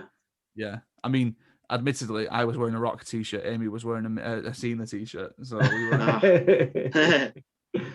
I only remember that really that pay-per-view because of Undertaker Triple H. It's a great match. I remember that Mania being almost better than I'd expected. You know, the two main event matches were solid, and then the undercard was all right, like with Punk Jericho, Team Joey versus Team Teddy Long. Yeah, like overall, they had some like dips and that, but overall it wasn't good. Like, it wasn't really inflated either because there were only 8 matches, I think, on the full card. And they'd not really, thought, oh yeah, we need to get 12 on here. You know? But then, like, so you had like the wasn't shock. That padded. You had like the shock of Sheamus defeating Bryan, which I wasn't really a fan of, but it's still shock factor of it all. You stand up when the wrestlers come out. I think we sat down, and then the bell went, and we what? Okay. I was like, what happened then? The kiss of death. That's what happened. But I mean, to be fair, and Bryan has said this separately, not to kind of, I suppose, inflate mine and thousands of other people's egos. Bryan has said that if it wasn't for the fans that weekend, nothing like Mania would not have happened because it was rampant around the whole city. People just chanting yes all the time, like in Access, at the Hall of Fame, all this before it. And then when he finally came out of Mania, like it didn't have a roof, but if it had a roof, it would have come off. And then everyone was a bit like, what? We've been doing this all weekend. And then like, this is what we get for it. And then all the way through Raw, if anybody got bored, like when Del Rio came out to confront Sheamus, which was Del Rio's return, it was all Daniel Bryan, where is he? And then he came out right at the very end for a 6-man tag, and everyone went mental. And he in the ring, he said, I just want to thank you all for the weekend. Yesterday didn't go as planned, but I think you've convinced him in the back to make me a new T-shirt. Like within weeks, he had a yes T-shirt. That's boss. Do you think that's where it all started? Like the whole, obviously, the whole yes thing. It started where they were like, actually, we might have to change some plans here. Because he always said, I remember him being on, I think he was on an Austin interview ages ago, and he was like, the whole yes thing, that was like totally the fans. And then like, it was a complete kind of accident why it all kind of fell into place and WrestleMania 30 happened because of Punk. Because it was all meant to be built around Punk, weren't it? And when they were like, they needed someone different, it was like, they kind of turned to me because it was ready-made. Like, everyone was already behind you. And like, so it was like, if all these things hadn't have happened, like, all this time before, I would never have got that opportunity. That would never have, like, been a thing. It's mad, and it's mad how it all kind of works out. It is. I mean, I'm not really sure if WrestleMania 30 was all made for Punk though, because I doubt he would have left. I don't think it was like in the sense that Punk was going to do exactly what Bryan did, but I think there was going to be a lot of emphasis on Punk at that show. I think they would have done. Go on, Colin. I think the original plan was obviously to do Punk Triple H at some point. Yeah. But I think it was also Sheamus Bryan again. Yeah, being talked about. And then obviously still Batista Orton in the main event. Imagine just Batista and Orton in the main event. Imagine that. Flat. Like, absolutely flat. Jesus. Like, No it would have offense to been them, like, but yeah. No, I love Batista. My mate Dave is that's. I'll be honest with you. Probably shouldn't say this, people will listen. But I every time I see him on anything, he's my mate Dave. And every time I see him on anything and I'm with the baby, it's Uncle Dave. So the baby calls him Uncle Dave, which Rach is like, he's not your uncle. And Thea's like, Uncle Dave. And she knows what he looks like. So yeah, but I do it all the time. Vince McMahon's a granddad as well. So, granddad Vince. She's like, seriously, you need to stop this. Like, I've got a film that Batista starred in, as I mentioned earlier, on my DVD shelf. Inspector. I remember watching that in the cinema, thinking, "Oh, look, it's Batista." I think I've got quite a lot of Batista films, to be honest. Obviously, I own all the Marvel films, so that's kind of like a given that the ones he's in. But yeah, I think I own Spectre, and I own the man with the iron fists. He's in that. Don't buy it. Don't buy that. But I did. So someone has. Oh, anyway. I'm Riddick as well. Sorry, he's in Riddick. Wow. Yeah. Go on, sorry, back to the quiz. Carrying on with the quiz. I'm not sure if this will be picked up by BBC as previously mentioned. Taking place of EastEnders tonight is the continuation of the quiz. Yeah. It's took 2.5 hours to get through. 4 years. Yeah. Question 9. Who defeated Chris Jericho at WrestleMania 29? I wondered which way you were going to go with this question, and I was ready with a couple of answers. It was Fandango.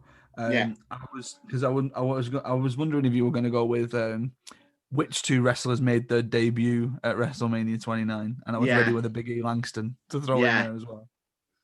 Incidentally, if you've not watched Big E's 24 on the network, it's really good. Yes. So give that a go. Definitely. I haven't watched anything like documentary style on the network for ages, man. Like, I need to have like a day where I sit down. I know. It's a really good episode, and the bit about Brody is quite tough to get through. But it's certainly a good watch whenever. Yeah, definitely. Apparently there's a thing going around that they want like fans want Brody Lee to be inducted into the whole thing. Oh, I was about to say that. Do you reckon they're going to induct him? I don't know, because I think there's two sides of it, isn't there? Where it's like you could do because it's a nice thing to do, and like he was part of the WWE family and all that stuff that is quite nice and wholesome, and you want to celebrate his life and all that stuff. And then these the other sides of it where it's like, well, AEW haven't got Hall of Fame. Like, would somebody from AEW induct him? Like, I reckon they'd get Rowan. Or they'd, or Bray would do it. Yeah, or Bray, Bray would be quite good. I don't know. I think it's like 6 of one and half a dozen of the other in it. So it's one of them where you're going to get people like, that's so good, and all power to them, and other people like, he wasn't even in your business. Like, he wasn't even in the company. I'm not going to be surprised at all if it happens. In the same way that I think, and justifiably, people are calling for Shad Gaspard to go in as the Warrior Award recipient. 100%. Yeah, 100%. Like, so I can totally see that happening this year. Yeah, definitely. I think if he doesn't, it's a bit of a travesty. I'll be honest with you. Like, the whole Chad thing, like, proper. I was a Countdown fan anyway, because I like to think I'm a bit of a homie, which I'm not. But I like to think I am because of the music I listen to. Anyway, and I remember when like it all came out that like the last thing he said and all stuff like that, and like wanting to save his son, all that stuff. Like, as a dad, that like, that like hit me. And you're just like, Jesus Christ. Like, if you could be in that moment, you'd like to think that you would do the same thing. Exactly. But Definitely. being in that moment and doing that is a different thing. Do you know what I mean? You'd like to believe that you are the parent that would say, like, without even thinking about it, like, save me kid. Do you know what I mean? Like, don't worry about me until my kid's safe. And I would, honest to God, hand on heart, like to believe that I am that person. But I never want to be in that situation. But I couldn't ever say I'd be that person. And he was. So, yeah, absolute hero. Absolute hero. Yeah, I'm telling you. Definitely. So, yeah, I 100% agree that he should be recognised as within the Warrior Award. Like, but yeah. So we got that deep there. Sorry. Yeah, no, it's fine. True. Yeah, absolutely. I think 100%. it's worth mentioning that obviously we're all fans of wrestling, but sometimes when you look at the outside of wrestling, the human beings aspect of it all is so much more important than what happens inside the ring. Yeah, so it hurts more when we lose that human being aspect to the wrestler. I think that's the thing, especially with Brody. Like, it's hard when you've grew up watching a wrestler and you find out that like an old man or an old woman has died. Do you know what I mean? Like, someone who, like, that's hard. But somebody who you like, an active wrestler or a wrestler who like you see on Twitter, or like you have that kind of weird connection because of a memory. Yeah. Do you know what I mean? Definitely. And the thing with Brody was like it's shit when something like that happens, but it's magnified tenfold when it's somebody you've seen wrestle a few months before or a few weeks before, or like Eddie. Eddie is such a big thing because it was so like, it was literally like a week before you see him, and everything was like, it's such a strange thing to be like, that 1 minute he's perfectly fine and he's not, but 1 minute like you wouldn't expect anything to be happening, and the next minute it's like, he's just not there no more. Like, Eddie totally floored me. Like, I was playing Here Comes the Pain with my mate, and we were talking about, because that year I'd met Cena, and Cena was the first wrestler that I met, and I then was on the thing of like, I'd love to meet as many more wrestlers as possible. And I remember saying like, obviously Eddie's up there. Eddie's the pinnacle. Eddie's the one that I want to meet. And we went downstairs onto the computer. I checked WrestleView, which was the website that I checked wrestling news on. And the first thing at the top of the page was Eddie Guerrero passed away. And I was like, what the fuck? And like, even when you go to, so like with Brody, last year there were two. There was Brody, and not a wrestler, but Chadwick Boseman. The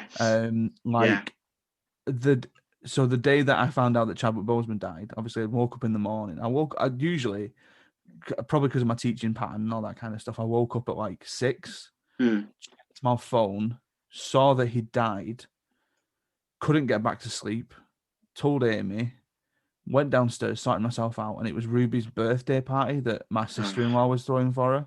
And so we drove up to St. Helens, and I was kind of just, I don't think I noticed it, but they noticed it, because I went outside, or I went into a different room, and my sister-in-law said to Amy, like, is he all right? Is there something wrong with Adam? And then she just said, I think he's just really upset about Chadwick Boseman, which sounds daft, but for whatever reason, it's affected him.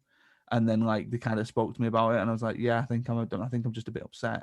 And then that same thing happened with Brody. Definitely. Because again, it's that idea of you don't expect it, and when you don't expect it, it's like it's massive how somebody can impact your life, and you don't actually need to meet them. And then, so because I mean, for instance, just to use another example, when Pat Patterson died, that was almost softened, I would say, with a kind of, well, he was old and all that kind of stuff, and realistically, there's a bit more reason to it or sense to it. But then,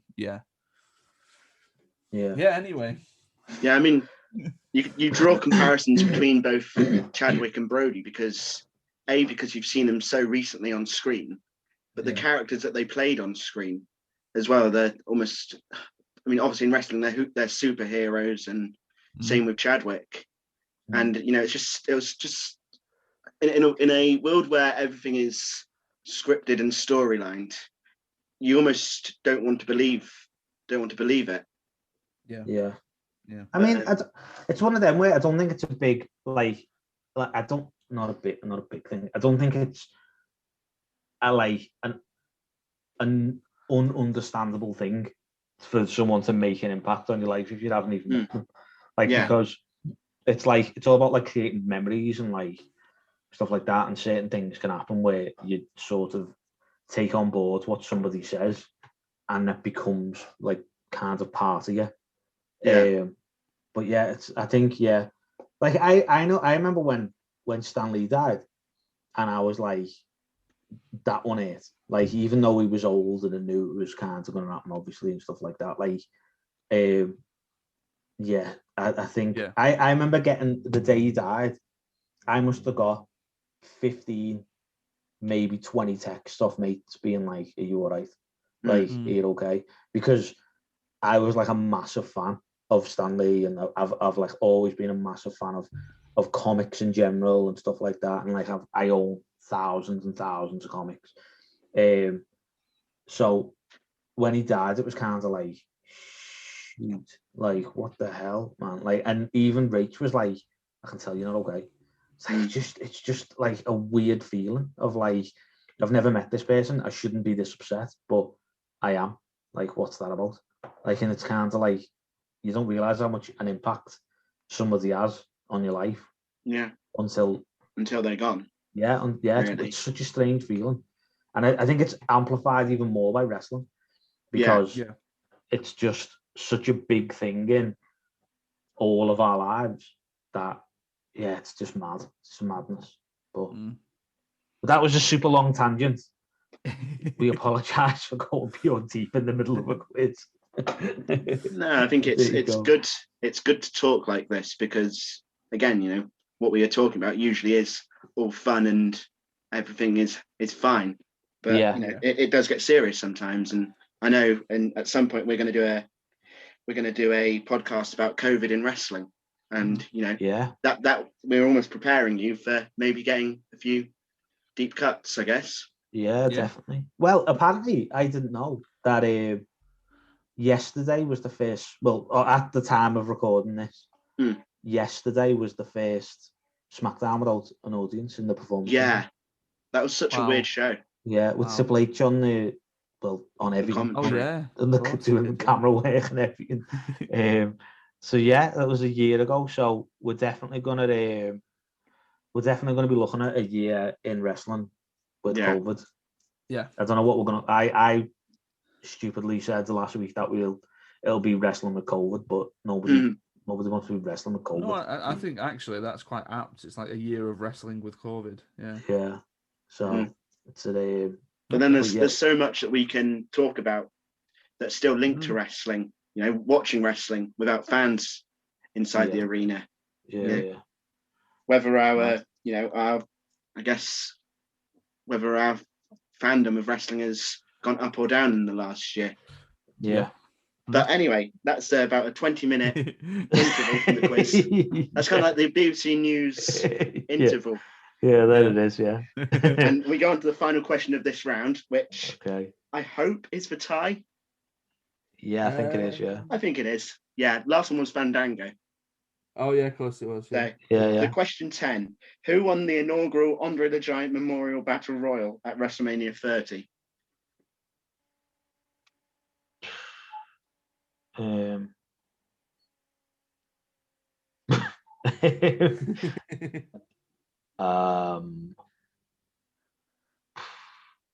know Big Show's won it, and I know Corbin's won it,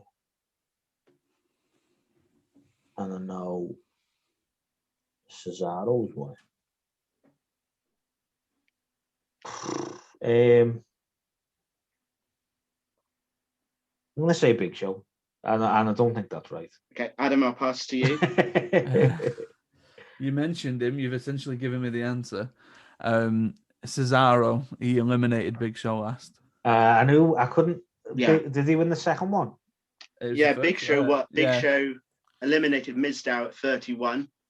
Yeah. Corbin won 32 by eliminating Mojo. Is that 32? Mojo. Bloody hell. Was it 32? Yeah, the Dallas one, yeah. Corbin won the Dallas one. Oh yeah, because that was Gronk got in the ring, didn't he? No, that was the year after. That was 33. So Corbin must have eliminated someone else. That wasn't Mojo. Yeah. Oh. All right, okay. Yeah. So was Mojo won the Battle Royal? Mojo won it 33. Oh. I don't even know who won it after that. Was it Matt Hardy 34? Matt Hardy won 34. There wasn't one at 36. 35 was Strowman. Yeah. And don't spoil who he eliminated. If that question's for me, I don't know the answer. I'll be honest. Okay. So that's the end of that round. Right. Let's see if I can try and add up how many points Adam got there and tie. I've got it if you want. Thanks. Yeah, go on. I'm fairly certain it's 32-19 to me. Oh my god, that's so far away. Like I can't even win. Yeah. Like I'm just playing for the shits and giggles now. We'll say it's 32-19. Oh my god. Sorry. It's all right. Oh, well. Okay. This is why Adam is the quizmaster. Yeah. Most weeks. Yeah. This is what happens. I love a quiz, but I end up writing quizzes because people go, no, because you're just going to win it anyway. I'm exactly the same. Whenever, obviously during lockdown, we did a lot of quizzes at home. Yeah. And I'd always find myself as the one who was writing them. Yeah. So it's very rare that I would be on the other side. Yeah. Like I love wrestling opinion blog sites, and no one wants me to write for them, so I made one. So that's what happened. Genuinely, that's what happened 10 years ago. I sent an application into Bleacher Report, which was like about 12 pages long, because I was like, Bleacher Report's the biggest, let's do it. And they were just like, no, what are you doing? Like, I'd never wrote anything in my life. And I was like, how dare you? And then that's how SLTZ started. And here we are. Have you, I don't know if you would have done this. When I was 19, I think, possibly when I was still at uni, I applied for a writer's job at WWE and never heard anything back. Didn't expect anything back. Yeah, do you know what's funny, right? When I started this, that's a genuine fact, by the way. Like, I filled out the application form for Bleacher Report. This was before Bleacher Report was like a big thing in the world. Like now it's like Bleacher Report's on CNN and that. Know what I mean? Like, it's mad. So this was before they were like that. So I wrote the application and I did my thing, and I wrote something about the Miz thing, because they were like, show us something, like give us some examples we're writing and that. So I wrote something about the Miz, which is the first thing that went up on SLTZ, by the way. And they literally, like, I got laughed out of the place. Like, even the email was probably nice, but I took it as like, you shit. Like, the way I read it as, why have you wasted my time and yours by filling in this application? You know what I mean? And then a few years later, when we'd done our thing and we were like rolling and that, and we had a lot of, because there was a point where we had new content going up every single day at one point, which is always back to going for the goal, like, but it's hard to do these days. And I had people coming to me from other sites, like, are people write for you, or can you write for us?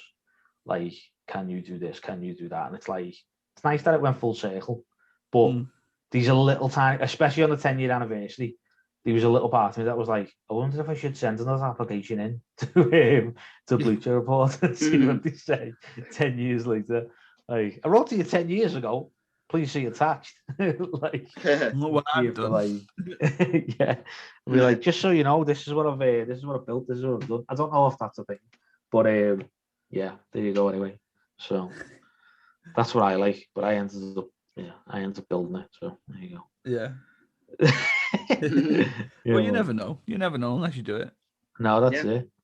It's all good. People think it's easy, like doing this thing. It's really not. No, it's not. Like, people think it's easy, like looking after you, rabble. You know what I mean? Like, it's really not. I'll be honest. Yeah. There you go. Anyway, yeah. Let's move on to round 4. Otherwise, Garden Rescue will be also delayed. What a shame. And it starts with a question for Ty. Who would make her first in-ring appearance after she was brought into the ring by The Rock to confront Triple H and Stephanie McMahon? That would be Ronda Rousey. That's correct. There you go. There you go. A nice fast start. Yeah, I like it. Excellent. Okay, question 2. What was the name of the faction featuring Rusev, Sheamus, Bad News Barrett, and Alberto Del Rio that defeated the New Day at WrestleMania 32? Wrong booking decision, but League of Nations. That is correct. Yeah, He could have been so good, couldn't he? they could have done. Yeah, Like yeah. if they weren't just fed to Reigns, like Yeah. they could have been so cool. I think that was the straw that broke Barrett's back. Definitely. Yeah, Definitely. Yeah. I first learnt about the League of Nations in like year 10 history. So I got really confused when there was a faction named after them. And I was expecting to see like someone from, well, I guess there almost was from all those countries that were involved in the original League of Nations. Yeah. Such a missed opportunity, that man. It was. Yeah. Right. Question 3 for Ty. Who would leave WrestleMania 32 as Intercontinental Champion?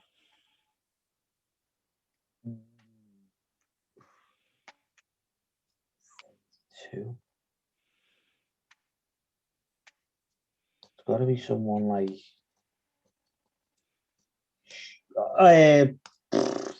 Zack Ryder. Correct. Yes. Yeah. I was thinking it's got to be someone who isn't just like in a one-on-one match. Like, yeah. That was a. I forgot for a second. I forgot for a second that we've ran out of manias to go 10 questions. I have got a few of the same manias here. No, that's okay. Yeah. Okay. I just forgot. Question 4. Who has the unfortunate stat of being on the wrong end of losing in the shortest WrestleMania match ever? The aforementioned Eric Rowan. Correct. Yeah. Lost to The Rock in about 6 seconds. Is that really? Oh yeah, because that's when. Is that when The Rock came out and just set fire to The Rock? Yeah. And I remember Twitter going crazy, going, "The Rock's wearing wrestling boots. The Rock's wearing wrestling boots." Yeah, man. Nuts. It really was. Absolute nuts. I remember getting really excited that he was actually going to have a match. And by the time I stopped getting excited, he'd already was celebrating. Wasn't that when was he filming something and it was like they couldn't get insurance or something like that? He must have been. Because they were hoping to do him versus Triple H, I think, at that pay-per-view. So I think it was like Baywatch or something. He was doing Baywatch and they couldn't. Because when you do a film, they pay your insurance, like because you're under contract with them, and like apparently they wouldn't sign off on. Well, that's having a match. That's what went wrong after WrestleMania 29 because he picked up an injury against Cena, and they had to delay filming for a few weeks because he got injured in that.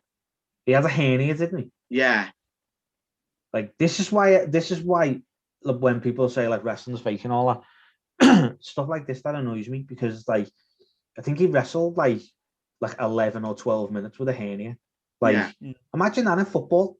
Like imagine to be down for days. You know what I mean? Would not happen. Would not happen. Ridiculous. No one's carrying on. You know what I mean? Anyway. Yeah. Question 5 for Ty. The Hardy Boys would return at WrestleMania 33 and became the new Raw Tag Team Champions. But who are the other 3 teams in that match? Oh my God. I'm so happy you didn't get this question as well, Adam. Yes. Do you know what's really annoying? As I've said, I've been sorting out some Mania stuff. And one of the things I have reread is Callum's my 5 favourite WrestleMania matches. Yeah. And this is like number 2. And I remember reading it, and for the absolute life of me, I couldn't tell you the other 3 teams. I know it's not the New Day because they came out with gear on, didn't they? And was like, I'm gonna say, oh my god, Enzo and Kaz are one of them. Yeah. I know that because I remember seeing Enzo's face. I'm gonna say the Bar. Yeah. And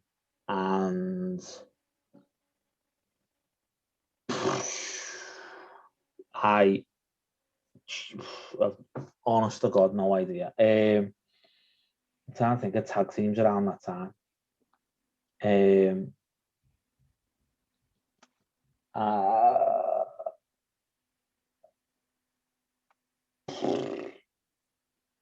Ascension. Adam. You're Got 2 just out of missing 3, by the way, Ty. Yeah, you're just missing the champions going in. I thought the Bar were the champions. No. It was Gallows and Anderson. Not happy about that. So, 2 things. First of all, I reckon Enzo and Cass probably would have won that had the Hardys not come back. Yeah. I think that would have been the plan. And this was the WrestleMania that me, my dad, and my 2 best men and mates watched for my stag do. Yeah. In Shooters in Manchester. And because my dad doesn't watch wrestling and he doesn't really understand it. He did after this night. Yeah. But we went into a separate room because, I'm a wrestling fan. I get the party atmosphere and all that kind of stuff, but I don't drink, so I'm not really rowdy. I just want to sit and watch WrestleMania and enjoy it. The Hardys came out and my dad went into the other room that we'd been in and he went, they're all going mad in there. They're standing on the tables and everything. Has something happened? And I was like, yeah, Dad. These people have come back. That was proper. That was a genuine shock that the Hardys came back. Didn't they have they had a ladder match like the night before? They faced the Bucks. Yeah, the Bucks at Ring of Honor. But it was a really weird, feeling because I had a friend around watching Mania and we did like our predictions. So we had like our match card already on the table. And I said, well, maybe the Hardys return, but I'm going to stick with Enzo and Cass as the safe bet. Yeah. And literally after the Hardys returned, we actually forgot that the match predictions even existed. But like, it was just, for me in my life, it's probably the best wrestling return. Oh, yeah. That I've seen. Yeah, I can see that. I don't know. It's one of them where like nothing ever really like floors me anymore. Where it's like as a return. I think the last big thing I was like shit the bed was AJ coming to WWE. Yeah. I think that was the last time I was like, I know it's not a return, but like Rachel's got a picture on her phone of me just dumbfounded by. I was just like, I was like, why is this what? Like my brain just couldn't come back because I was just like, I just never thought it had happened ever. Like I was just convinced myself. But yeah, that was the Hardys coming back was good. But then it's one of them where it's like the return's amazing, but then it's kind of doesn't fall flat, but then it just becomes like the norm that they're there. I think you just like nothing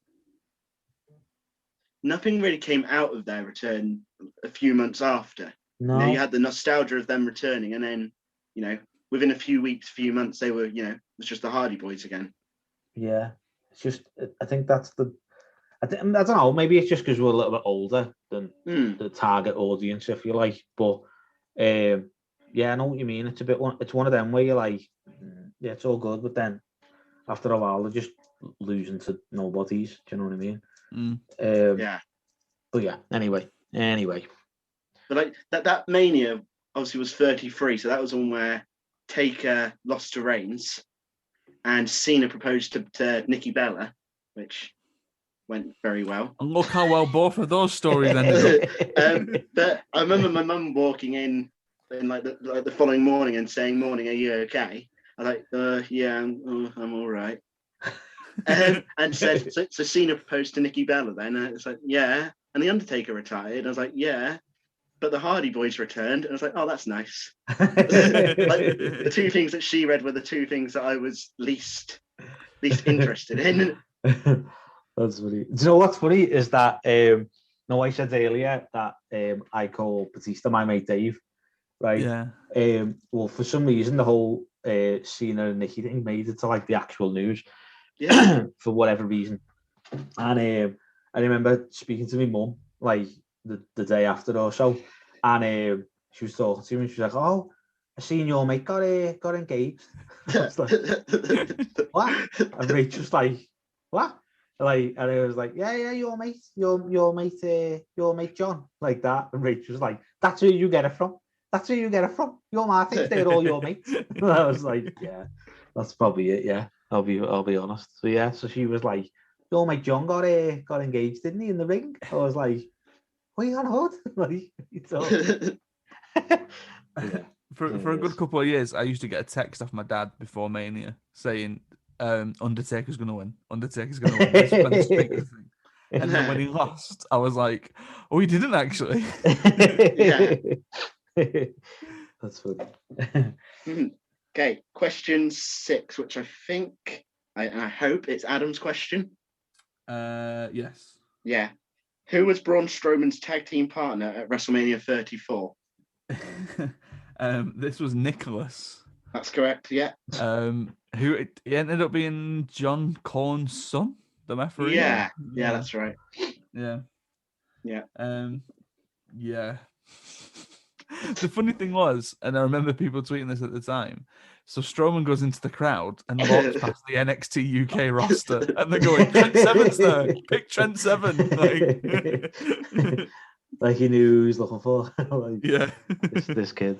It'd be funny if he comes back like at like WrestleMania 40, like jacked, and attacks Strowman or something. Former tag team champion. Yeah, that would be funny. Like, have you seen Goldberg's son now? Goldberg's son, like in 2016, he was like just this little like pudgy kid because he was like in his teens and that, like going through some changes and that, and now he's like pure muscular and all grown up and that. That's like, going to be like a WrestleMania main event, Nicholas versus Goldberg's son. Definitely, yeah. Definitely. Twice in a lifetime. Okay.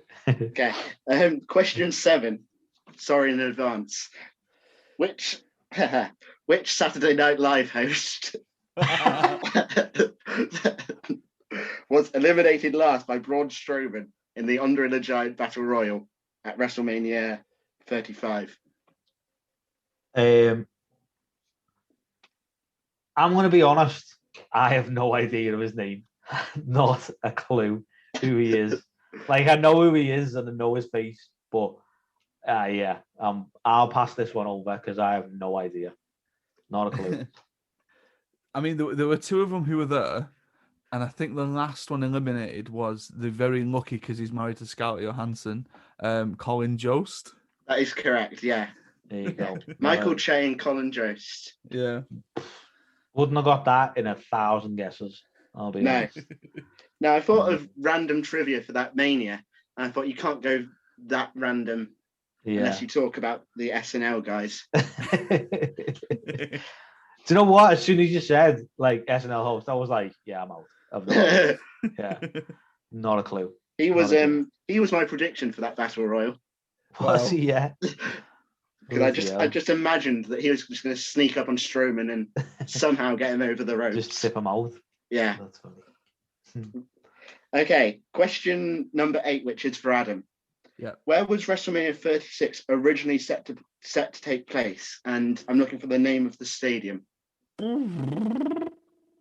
I think it's the Raymond James Stadium.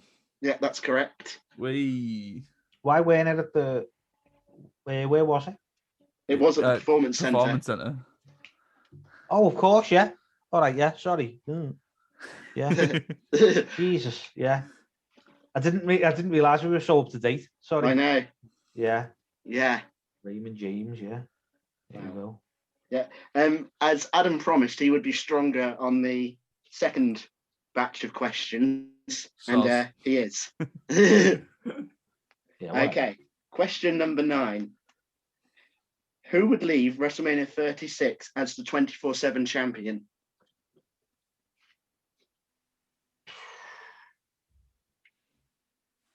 Oh, Gronk. Correct. Yeah. Yeah. Has he had like the longest reign as 24/7 champion? I think so. I think Bad Bunny's going to get that though. Yeah. Did he ever lose it? Yeah, no, he Yes. lost it to. I assume he lost it to R-Truth or I think someone. R-Truth rocked up somewhere. Yeah. and Okay. then- yeah. No, didn't he lose it to somebody on like Sports Centre or something? And Oh, did he? Possibly, yeah, something like that. Probably. And then, or didn't he? Did he not lose it? Or I can't remember what happened. But he signed with WWE and then bailed his contract and went back to NFL. Yeah. Because I don't know who he plays for now. I'll be honest, but Tampa Bay Buccaneers. Raymond of James course, Stadium. yeah, that makes sense. Yeah. Oh no! Lost my microphone. Absolutely hate the Bucks. Like, oh, Have you I just like them. spoiled your final question, Callum? I like them as a tag team. I like them as a tag team. The Buccaneers haven't, knocked. thankfully. Oh, I Green thought Bay out of that's the what league. happened. Yeah, I hate the Buccaneers because they knocked Green Bay out of the championships this year. So, Oh dear. yeah. And as Phoebe would say in Friends, they're my favourite Bay. Yeah. Not the Packers. Yeah. The Tampa Bay Mermen. Okay, and the final question you'll all be relieved to hear. WrestleMania 36 currently marks the final match of The Undertaker. What is his WrestleMania record? And that is for you, Adam. So, admittedly, last night when we were about to go to sleep, I said to Amy, "Can you ask me some of these WrestleMania questions?" Oh my god! It was on. No, I'm swatting up. Oh my god! And I answered it with what I thought was correct, and she said it wasn't. It was wrong, and I think it was because it was done before the AJ Taker match. So I believe the correct answer is 25-2. That is correct. Yes. Okay, as a bonus, this doesn't count for the quiz because Adam has won. Yeah. I'm afraid to break it to you, Ty. Sorry. Okay. Following his match against Lesnar, who were his 6 other opponents? Okay, so you don't have to go in chronological order. Oh no, I'm going to go in chronological order. It's I be easy want for to. me. Yeah. 31 was Wyatt. Yeah. 32 was Shane McMahon. Yeah. 33 was Reigns. Yeah. 34 was Cena. 35 he didn't wrestle, and 36 was AJ. Yeah. Yeah. Well done. Good going, that. Good going. So that is the end of the quiz. I can easily say with confidence that we won't need a tiebreaker, which is very good because I didn't have one planned. But your winner is Adam. Congratulations. Do you? I believe it's 44-25. How is that even like? How are you making up these numbers? Seriously? I will begrudgingly. I will agree with that. Ignore the doodles, but look at my sheet. Ignore the doodles. Ignore the doodles. And my there's my money in the bank list, non-Christian. That's a shambles. Okay, I'm not. I was going to say I demand another quiz, but I don't need to lose again. I'll be honest. Do we have any words of congratulations from Ty? No, we don't. No. Okay. And so, Victor, do we have a post-match promo that you'd like to cut on the air? It was a valiant effort, but he just couldn't cut it. So I feel I'm so hurt by losing by so much. I'll be honest. No, what though? So that was definitely one of them quizzes where it's if you know, you know. Yeah. Yeah. It's one of them. If you just know, you know. And I think it's less chase and pointless, and it's more big fat quiz of the year that goes on. Yeah, I was going for that sort of. Yeah, goes entirely too long. You know what I mean? We needed snacks and drinks and stuff like that because it went on forever. But yeah, it was good, man. I enjoyed it. Thank you. Thanks. Yeah, no, it was good. Well done. Maybe less questions. Yeah. But obviously WrestleMania makes sense. These shitloads of them, so I love it. Yeah, man. Yeah. Love a good quiz. Telling you, love a good quiz. It's just so much fun, isn't it? It is. Yeah. It really is. I just hate always usually being on the opposite side of being the question mark. Yeah, the Quizmaster. The Quizmaster, yeah. Well, I'll tell you what we'll do. Next time we do one, I'll write some questions. Okay. And we can do that. Nice. Well, we were doing. The plan was to do a this week in wrestling history. Yes, of course, wasn't it? Yes. So potentially, if you wanted to do it, where with that, we all like every third week, one of us is the Quizmaster. Yeah, that's good with me. And then then you've got like it. So it's not sort of the idea is that you've got these 7 days to pick X amount of questions from, where you get your information that is happening in this week and how far back you go. Entirely up to you. Like I don't want to question like who won the world WWF title in 1912. Like we don't need that. But yeah, this could be an interesting new game to play. It could be. I like it. There you go. Callum, you've got to sign off as you signed on. So it's all on you, man. No, you punched in. You've got to punch out again. Yeah, it's all on you. Like, are we done? Is there more to talk? What's going on? This is your It's episode, like Adam and Ty did. Sorry, that's cool. We can can edit that bit out. Yeah, this is your episode. You've got to man the ship. You know what I mean? Brilliant, great. So this will probably be my first and last time introducing and closing an episode. But here we go. I hope you all enjoyed the quiz. Hopefully both Adam and Ty did. I will be back again hopefully next week. But also next year there'll be a Ultimate WrestleMania themed quiz where there'll probably be 50 questions. And as the years go on, when I get to about 60, even if we're still recording this podcast in our old people's home, we'll be talking about WrestleMania 1, which would have taken place a very long time ago. And let's see if they can remember who won the first WrestleMania match then. Anyway, that's us signing off for the week. That's us signing off for the week, and see you all next time.